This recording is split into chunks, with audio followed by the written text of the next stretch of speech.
Yo, what's up guys? Welcome back to another stream, Intelligence Maxing Day 64. Today, just gonna go over some flashcards that I've made up. I finished my exams yesterday, 2 days ago, so I'm kinda chilling. Actually, yeah, no. Final exams were yesterday, so today can kinda chill a little bit. Mini crossword, I have to subscribe. Okay, NYT Mini.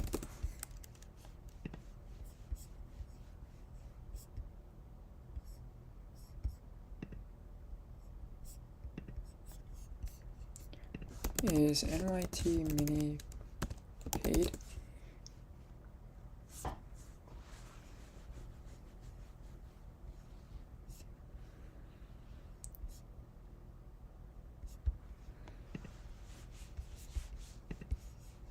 Subscribe. Right, I think I am subscribed somehow. Let's see, NYT Mini.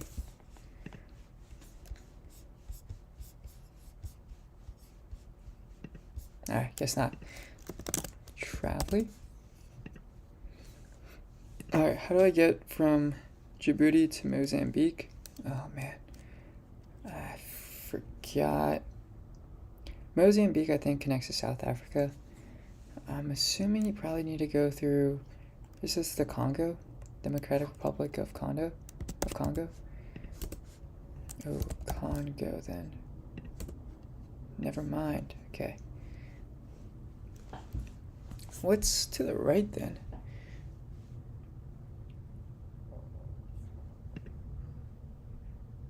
If it's not the Congo, Mozambique.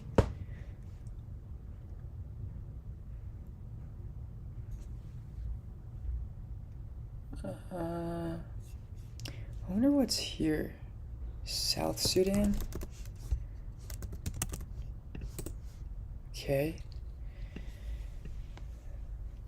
Sudan is over here maybe? Ethiopia?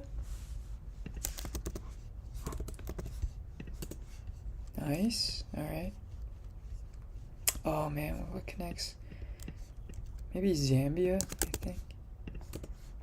Nice. I forgot. I don't know what's over here. Kenya, Tanzania. Yeah, I would have never gone that. Uganda, Ethiopia, Eritrea, Sudan.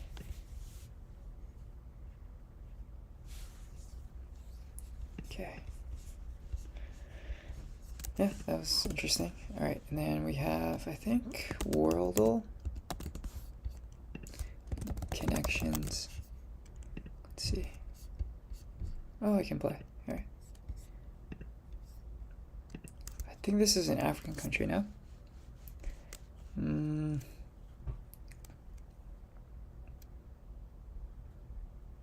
Yeah, what has this weird? Ooh. I think this is Mali. Forgot what this place is called.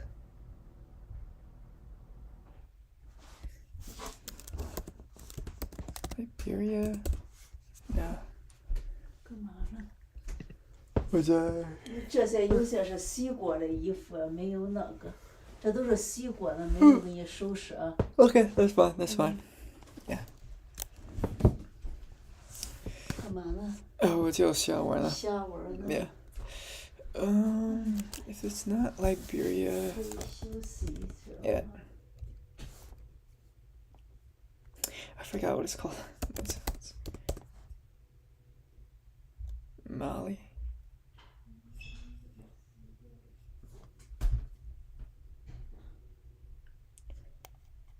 Western Sahara. Oh no, I forgot what this place is called. Oh, I feel like it starts with A. Algeria? No.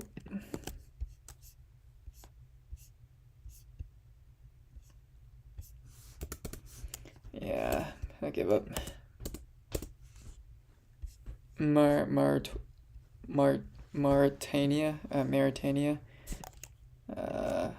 Is Mali one of them? I swear it is. Okay. Morocco. Nope.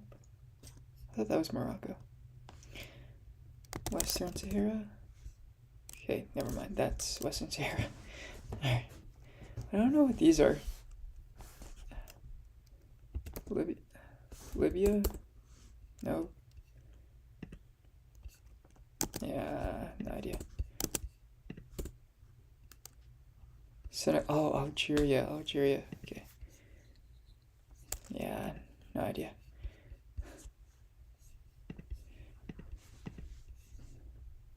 Yeah, no idea either.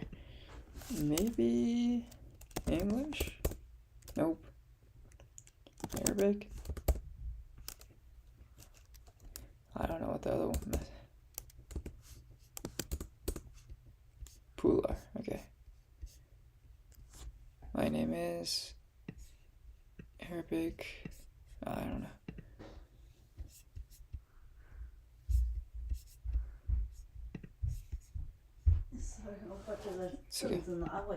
没事，我不用。$1? Nope. Okay. Alright, yeah, let's. I don't know any of these, so I'll move on from that. Let's see. Oh. Create groups of 4. Catfish, hairpin, turtle dove, charades, clock. Categories: horsefly, mattress, dogleg, mousetrap, werewolf, bulldog, switchback, trampoline, fishbowl, hairpin, catfish.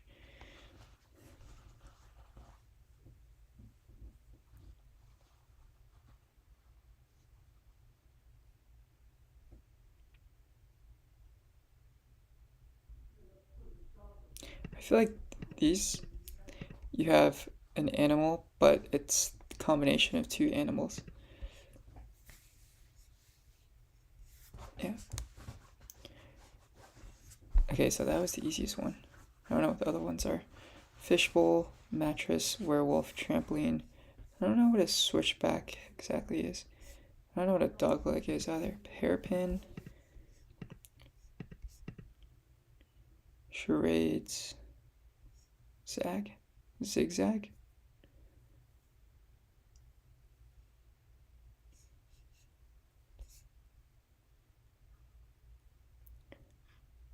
Hairpin. Dogleg. Fishbowl, mousetrap, maybe.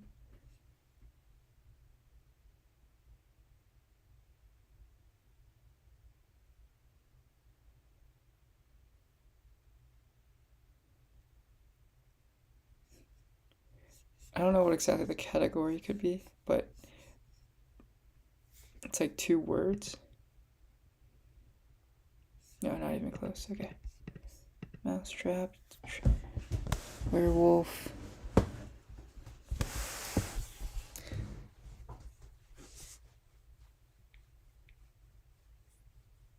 Maybe things in a house.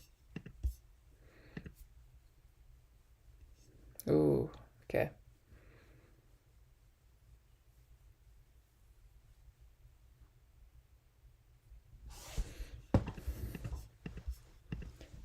Trampoline, mattress, fishbowl, clock, mousetrap.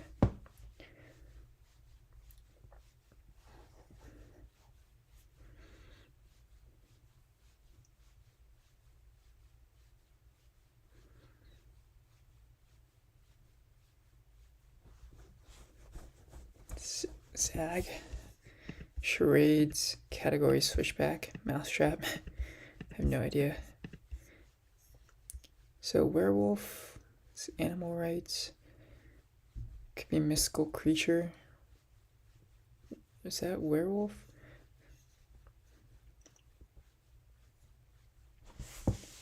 Nickelback.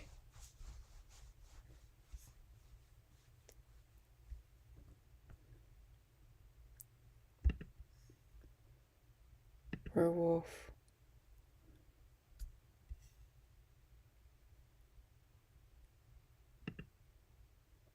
Okay, these all have names of animals and something else.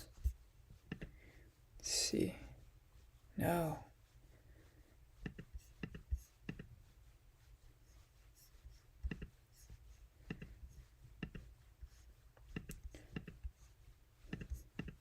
hairpin charades, hairpin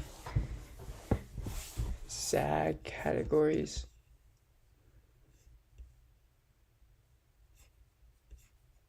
Yeah, I don't think I'm gonna get this one. Clock, mattress, fishbowl, mousetrap? No idea. Let's see. Sharp turns, dogleg, category charades.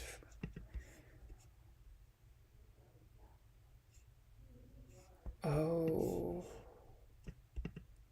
Yeah, no, I probably never gonna get this. Alright. Well, now let's get to the flashcards. Alright. Let me sync up with my own flashcard set. Okay. So I think what I might want to do here is maybe label them if I can. Well, should I?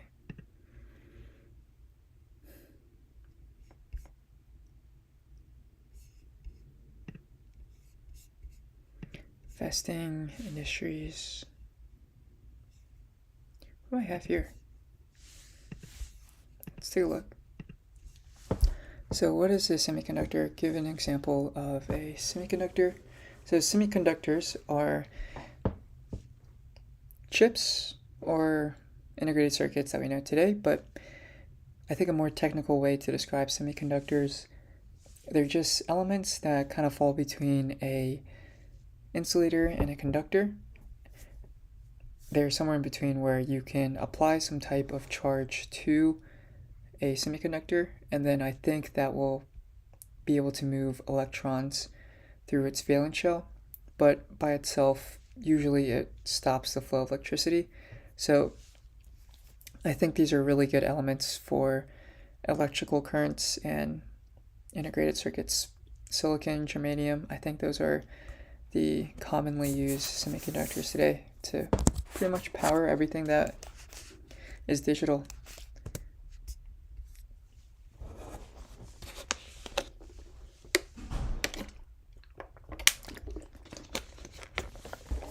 Okay. What is a conductor? Okay, I think a conductor is some type of element that allows electrons to freely pass through it. So it has a high number of free electrons. These are electrons not bound by the nucleus of the atom that makes up the element. Okay. According to GICS, what are the industry groups that comprise the healthcare sector? So I think there's healthcare services, and then healthcare devices, products, pharmaceutical companies. So there's two sectors. Sorry, there's one sector, two industry groups. Services, and then medical device, pharmaceutical manufacturing. Okay, never mind. Healthcare equipment and services is one of them. Pharmaceutical, biotechnology, and life sciences is the other. Okay. So how are rebates used in the pharma industry? Rebates are used by pharmacy benefit managers to negotiate on behalf of insurance companies to reduce the amount that the insurance companies are paying or having to reimburse their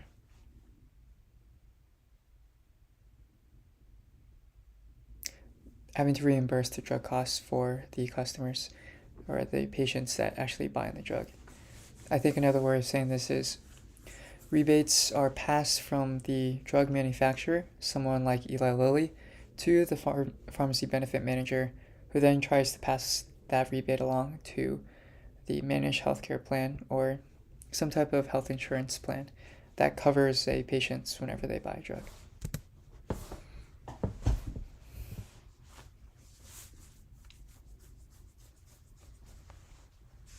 passing through PBMs that will share the rebate with health insurance companies, local pharmacies, and employee health sponsored plans.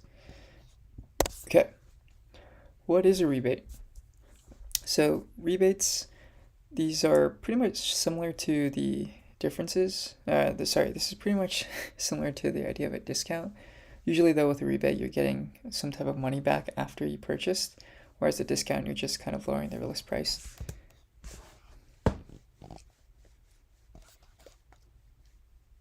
Which is good. Okay. What is a pharmacy benefit manager? So a pharmacy benefit manager, damn, kind of gassy, but a pharmacy benefit manager, they are entities within the whole pharma healthcare industry. Pretty much they're kind of this middleman that negotiates on behalf of health insurance companies and sometimes even pharmacies to get rebates from manufacturers to lower the list price for drugs. Now, there's a lot of controversy here with pharmacy benefit managers. A lot of people argue that these rebates, the PBMs actually take a lot of those rebates and pocket the money for themselves. And there could be an argument that the rebates themselves are actually pushing up the list price for a lot of drugs. The net price, which is the list price minus the rebates that the drug manufacturer has to pay out, is sometimes actually falling for some of these drug manufacturers.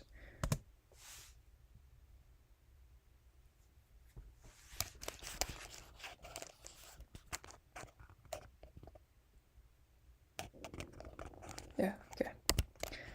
At a basic level, how does the flow of money work when someone tries to buy a drug without the involvement of PBMs?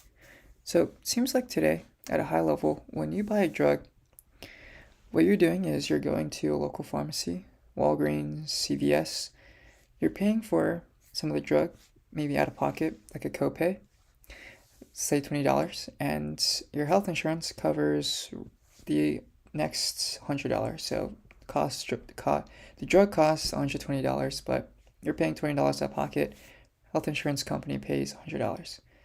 And the health insurance company was negotiating with the drug manufacturer, who actually ships the drug to its warehouses, and then a drug distributor will handle the flow of that drug from the warehouse or the manufacturing facility to the actual, storage within another warehouse or directly to a pharmacy. So I think I might have mixed that up there. What the drug manufacturer does, they actually produce the drug, but the drug distributor, they're the ones that handles all of the distribution, moving drugs from one place to another. So these guys are like McKesson, Cardinal Health, and I think there's one more I'm forgetting, but there's really big three drug distributors. Oh shit. Yeah, there are really big three drug distributors in the US, and they control, I think, more than 90% of the drug distribution market, the entire supply chain.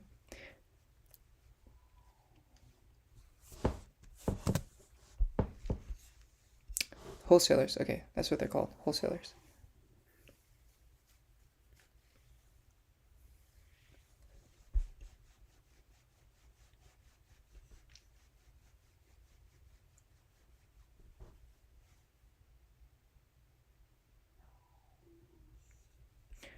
The local pharmacy will need to submit a claim in order to get reimbursed by the health insurance company for the covered portion of drug costs. In order to be covered. Okay. So there's really 6 steps here, but person will buy the drug from their local pharmacy.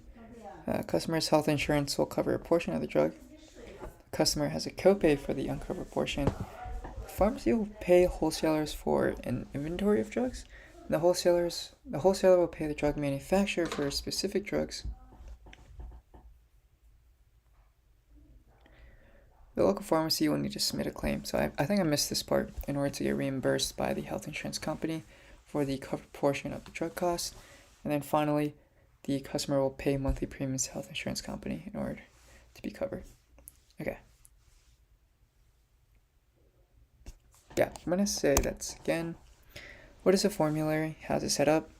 So a formulary, all it is, it's this list that is set up by health insurance companies usually. Pretty much how it works, this list will have all of the drugs that a health insurance company covers.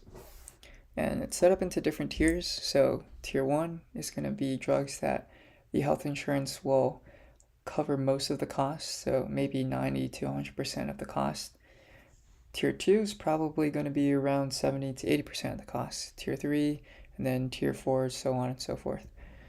But this is, I guess, a big summary, just a list of drugs that's covered by a health insurance company.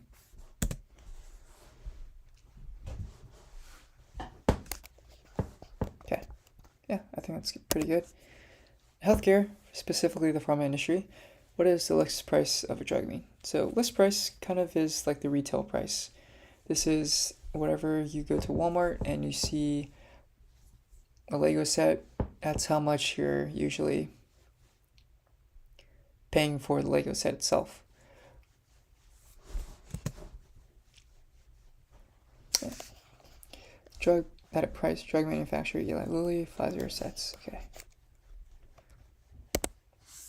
What is CDER? What does it stand for? What does it do? Okay, so CDER is, I think, the Center for Disease Drug Evaluation something. Center for Drug Evaluation Regulation, maybe. But I think it's a division of the Food and Drug Administration, the FDA, that regulates the pharmaceutical industry and regulates the entire clinical trial process and determines whether or not a drug can be marketed or sold in the US. Center for Drug Evaluation and Research. It is a division of approving drugs within the US. Short for Center for Drug Evaluation and Research, it is a division within the FDA that is in charge of monitoring and approving drugs within the US. Okay, that's fair. What do drug manufacturers care about formularies? So drug manufacturers care about the formularies. These, again, are just lists of drugs that are covered by health insurance plans because people will most likely buy the drugs that are covered to the fullest extent or at least in tier 1. So those are the drugs that are covered most by your health insurance plans. So drug manufacturers care about the formulary because they want to be on the top. They want to make sure that their customers are using their drugs, and in order to do that, they usually give off high rebates.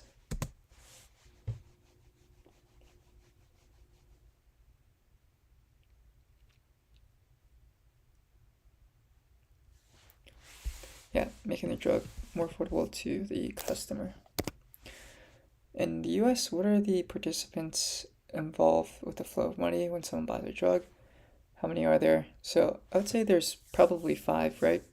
There's the drug manufacturer, the drug wholesaler, your local pharmacy or just any pharmacy, your health insurance plan, and then also the pharmacy benefit manager.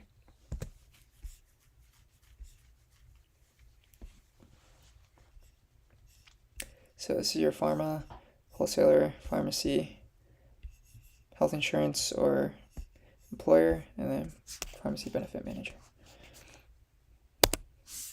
Conductor. So conductor is an element with a high number of valence electrons or free electrons. I think they're the same.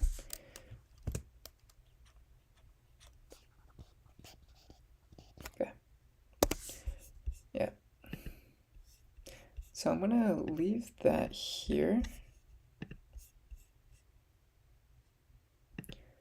Maybe take a look at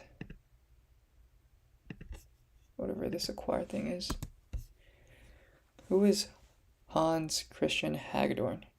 Ooh, okay, yeah, so this I remember is from the Novo Nordisk episode.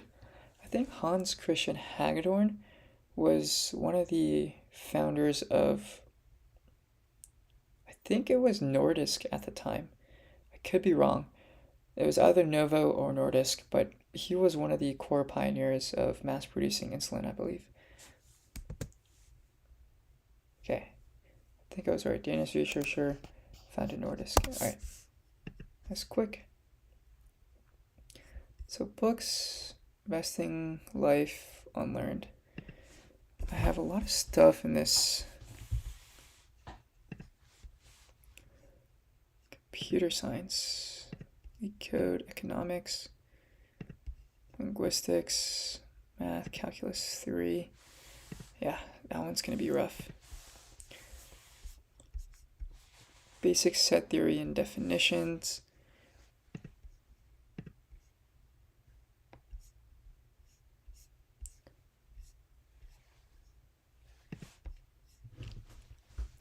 Okay, I'm going to have to spend some time kind of organizing everything here. There's a lot. I also have my classes, so this can get pretty hectic, but I eventually want to put everything in my life deck. That would be fun.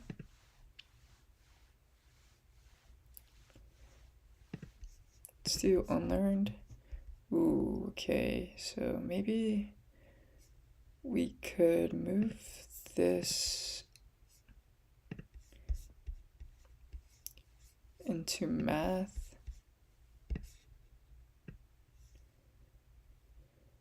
Measuring cash flows, I think we could probably move into equity valuation analysis. Nope. I think Damodaran on valuation, yeah.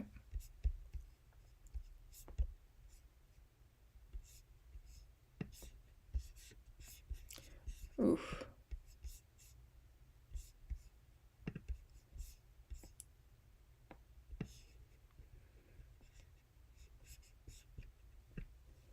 Yeah, there we go.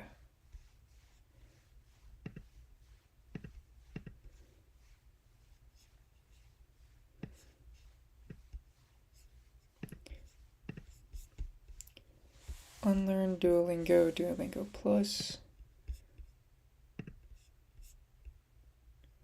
Probability theory.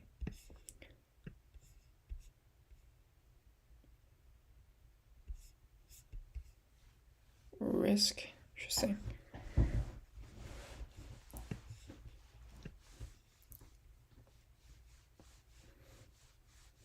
Yeah, I'm curious. Oh, I think this could be talking about risk in the sense of. I think this is Damodaran on valuation, this book. And he describes some different types of risk. Project risk being one of them. I think this is more idiosyncratic, firm specific, just trying to measure the risk associated with a specific project, usually estimating the demand or supply for a given product or a given project. Firm specific risk, yeah. Sector risk. So sector risk is just a broader idea of what risk factors might affect a sector. So previously we saw the healthcare sector. So I can think of maybe some risk in the healthcare sector could be some regulation that gets approved or gets shut down by the government. Maybe changes to Medicare or Medicaid, some of the regulations behind that. There could be also a supply chain disruption. Maybe for, say, the insulin market, there's no more insulin or some of the active ingredients needed to create insulin, which I think is just insulin actually. Yeah. Maybe I don't really know the technical details behind the biologic production, but this is something that can impact a broader market. Yeah. Assume all other things being equal, how would a rise in interest rates impact asset prices? So all other things being equal, interest rates usually reduce the value of asset prices. At least a rise in interest rates will reduce the value of asset prices. I think a lot of people end up valuing assets as the expected value of the future cash flows. And so when you're the present value of the future cash flows. And if you were to have higher interest rate environment, then the present value of those future cash flows decline.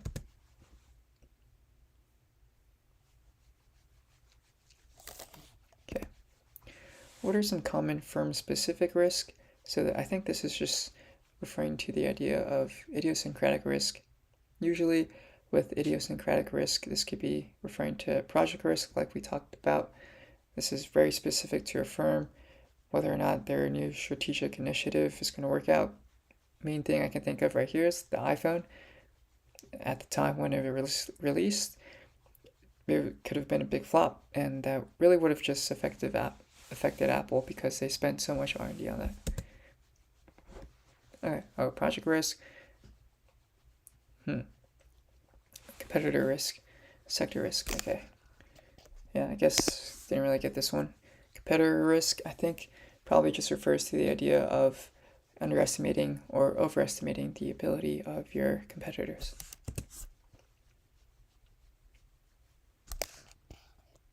Okay. Market risk. So I think, what did we say? So firm specific was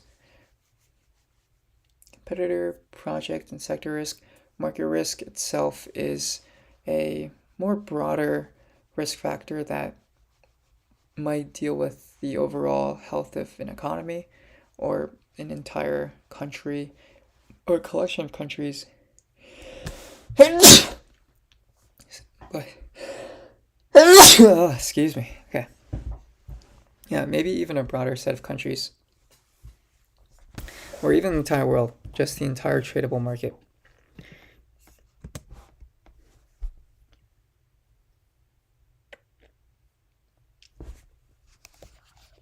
Okay.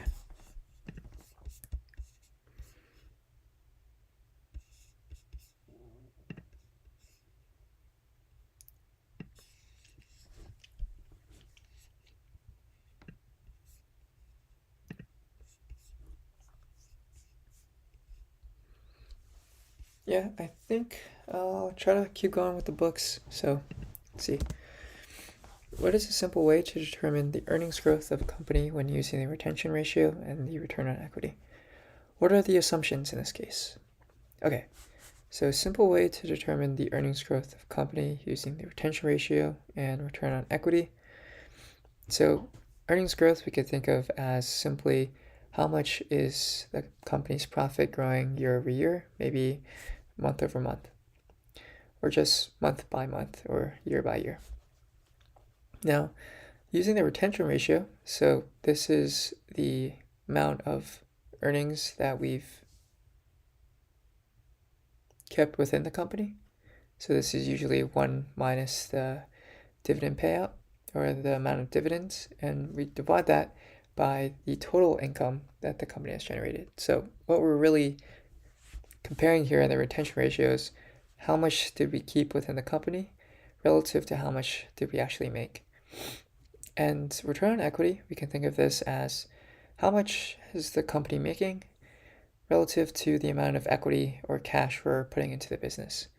So a simple way of determining the earnings growth of a company is just the amount of money that you're leaving within the company and multiplying it by the amount of returns you're actually able to generate based on the amount of money that you put in. So that's your retention ratio times your return on equity. And I think the assumption here in this case is that your earnings power, I think I would say, which is just your ability to use your capital efficiently to generate the same amount of returns. So in other words, you have a constant return on equity, and the amount of money that you leave within the company is also constant. Then this should be a simple way to determine earnings growth.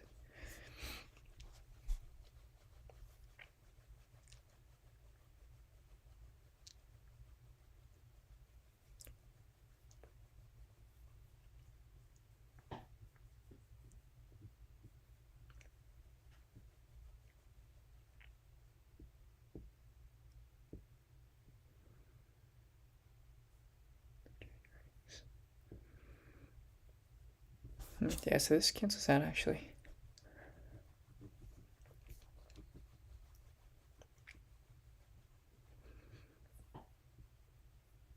Retain. Okay. From the same ROE and same retention. So how do short-term debt cycles lead to long-term debt cycles? This is something that Ray Dalio talks about in Navigating Big Debt Crises. But short-term debt cycles, these guys maybe usually last a few years, 5 to 8 years, and they kind of have this ebb and flow pattern where you have a pretty solid economy and a decent amount of economic development caused by increased lending and increased credits that generates a lot of value for an economy and for a country. Usually at some point, though, that credit's availability becomes a bit too high, and the amount of debts that people are in is outpacing the value that's generated from taking on that debt.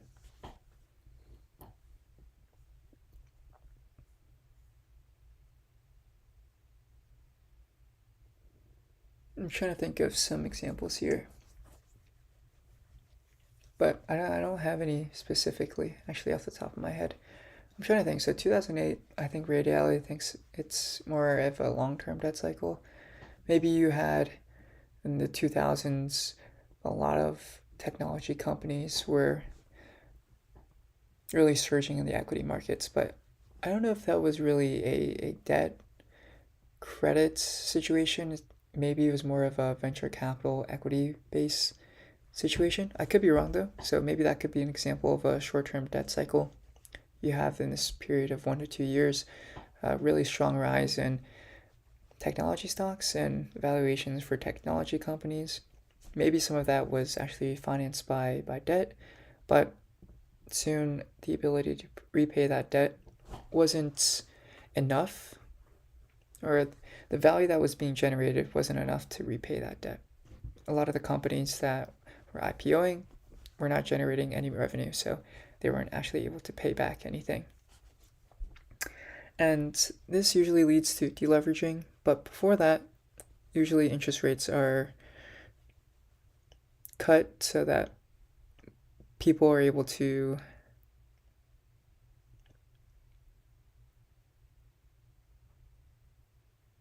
borrow at lower rates and be incentivized to spend money instead of saving it. I guess being less incentivized to save their money.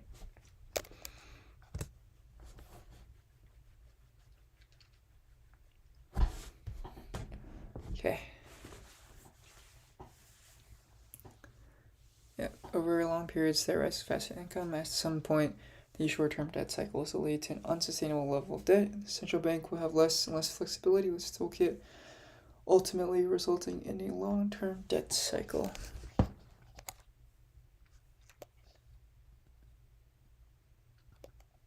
Yeah, nice. What is a bubble? So I think a bubble is a combination of unrealistic expectations and also really excess lending. Reckless lending. Okay. Trailing 12 months. Okay, so trailing 12 months is exactly what it says. It's the trailing or the last 12 months starting from this month. So we're looking at the trailing 12 months. So it's currently May 18th, 2024. Trailing 12 months will be all of the months from today, or this month, May 2024, all the way back until last year, May 2023. So you're looking at the period in between those two dates.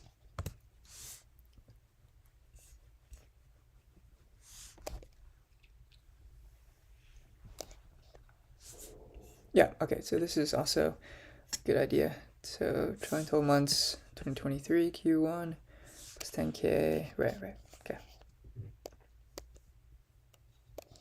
I'd say that's pretty good.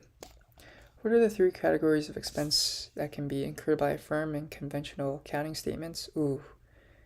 Yeah, I don't think I have this one unlocked, so I'm going to put this one as hard. But I think you have financing expenses, operating expenses,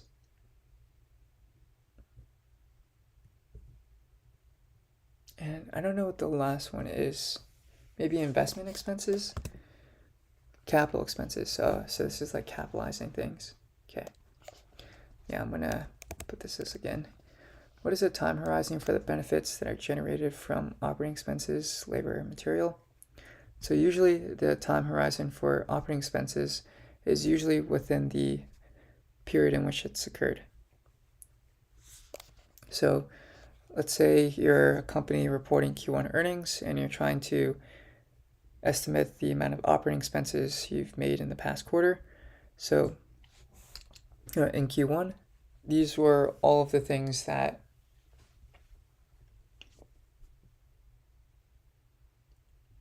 you incurred in that current quarter that's related to, let's say, the production of your product or paying people's salaries, paying for the materials that actually went into your product.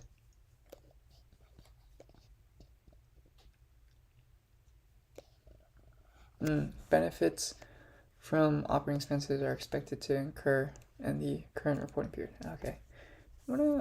That's actually a better way of saying what I said, so I'm going to put this as again. But basically, I think what I mean here is that the only thing, if you know it's an operating expense, if the benefits from the operating expense are incurred in the quarter or in the current reporting period. Financial expenses. I think financial expenses are expenses that are incurred that are related to how a company is financed. So this usually, one I can think of is interest expense for a company that takes on debt, maybe even stock-based compensation expense. I think these are stock-based compensation expense is expense whenever a company rewards their owners with more stock, or if someone or one of the owners ends up cashing their stock. I'm not entirely sure. Never mind. So our expenses associated with non-equity financing. Okay, I guess not. How should net income be correctly measured? I think Damodaran makes the case that net income should measure, I think, only operating and capital expenses incurred in the current quarter. Maybe even financing expenses. Net income should be measured by only operating and financial expenses. No capital expenses should be deducted. Man, okay. Yeah, this is not that good. I think last one, and then I'll call this one. It's currently 12, so my mind is kind of shutting down. But what is free cash flow to the firm and how do you measure it? So free cash flow to the firm is the idea of all of the cash that a firm has generated that it could use for whatever it wants. So that's cash flow. So cash that is coming in and out of the firm, and it's free because it's whatever the firm wants to use it for. Now I think, how do we measure it? There's a mathematical formula we could calculate free cash flow from. And in this case, it's really to all debts and equity holders of the firm. There's this term called free cash flow to equity, which is specific towards equity holders, and just a bit of change of the formula. But for free cash flow, usually you have some type of earnings metric that's like EBITDA or maybe EBIT or NOPAT. So most likely we'll take a look at EBIT, earnings before interest and taxes, and then we'll multiply that by 1 minus the tax rate to get this net operating profit after tax. So we don't really consider interest expense because we're looking at this from the perspective of all of the debt and equity holders. So the debt holders have a claim on the interest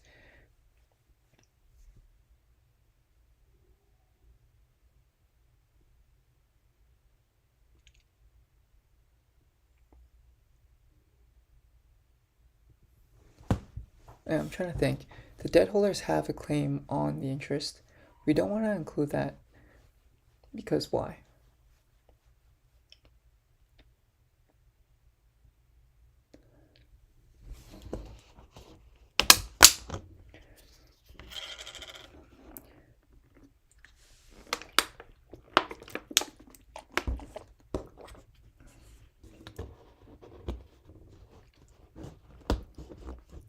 Because eventually some of that free cash flow will go towards interest payments, right?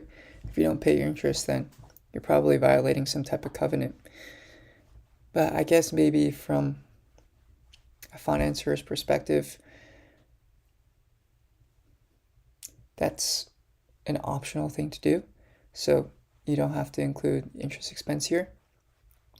But you do have to pay taxes. I guess taxes is a lot more important. So going back to net operating profit after tax, usually from there we just add any non-cash expenses because they don't really affect the cash flows, but they do affect our earnings. This could be depreciation, amortization, maybe some goodwill impairments or impairments of intangible assets. Those are the two big ones I can think of. And then you also, I think, subtract changes in net working capital. So usually you want to subtract this if it's a positive change. That means you're putting more money into your business, strapping up, or I guess you're spending or locking up more cash for the day-to-day operations. Net working capital is usually defined as current assets minus current liabilities. So if that increases, that means your current assets increase. And usually we measure this as non-cash working capital. Yeah, so from there, we just usually subtract capital expenditures or some type of investments made into the firm. These investments could be new plants, new property, new equipment for a semiconductor manufacturing company like TSMC. And free cash flow is whatever's left over.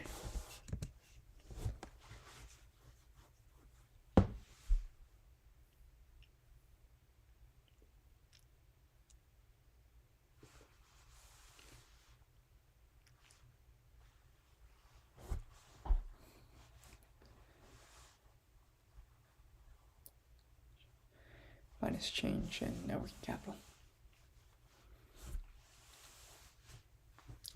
Yeah, I'd say that's pretty good, but I'll put that as hard. All right, so, more expansive definition of free cash flow to equity. I guess you add debt. I don't know, I'm not entirely sure. Your debt raised minus debt repayment.